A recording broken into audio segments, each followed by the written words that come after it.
సిద్ధమైపోయారు. అయితే జూలై నెల నుంచి ఆయన పర్యటన అయితే ఉండబోతోంది అనేది విశ్వసనీయంగా అందుతున్న సమాచారం. ప్రజల్లోకొస్తారు, ప్రజల్లో తిరుగుతారు, ప్రజల సమస్యలు తెలుసుకుంటారు. What next? పార్టీకి సంబంధించి దశ, దిశ ఏంటనేది కూడా డిసైడ్ అవుతారు. అంటే జూలై నుంచి అంటే ఇప్పటికే ప్రతిపక్షంలోకొచ్చి, అలాగే కూటమి ప్రభుత్వ అధికారంలోకొచ్చి ఏడాది పూర్తయిపోద్ది.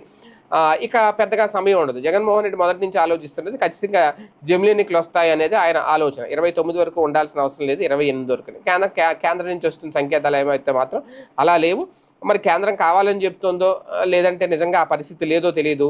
కేంద్రం నుంచి వస్తున్న క్లారిటీ అయితే మాత్రం జమిలీ ఎన్నికలు ఇప్పట్లో ఉండవు అనేది. కానీ జగన్మోహన్ రెడ్డి గారు మాత్రం ఖచ్చితంగా ఎన్నికలు ముందే వస్తాయనే ఆలోచనతో ఉన్నారు. అందుకే ఆయన జనంలో కూడా త్వరగానే వెళ్ళాలనుకుంటున్నారు. అంటే ఏడాది తర్వాత అంటే దాదాపు ఇంకా 3-4 ఏళ్ళు టైం ఉంటుంది. ఇంక ఎన్నికలకు ముందు అంటే ఎన్నికల హడావుడి, ఏర్పాట్లు ఇవన్నీ ఉంటాయి కాబట్టి ఆ సంవత్సరం వదిలేస్తే 29, 26, 27, 28 ఈ 3 ఏళ్ళు మాత్రం ఖచ్చితంగా జనంలో ఉండాలి అని అనుకుంటున్నారు.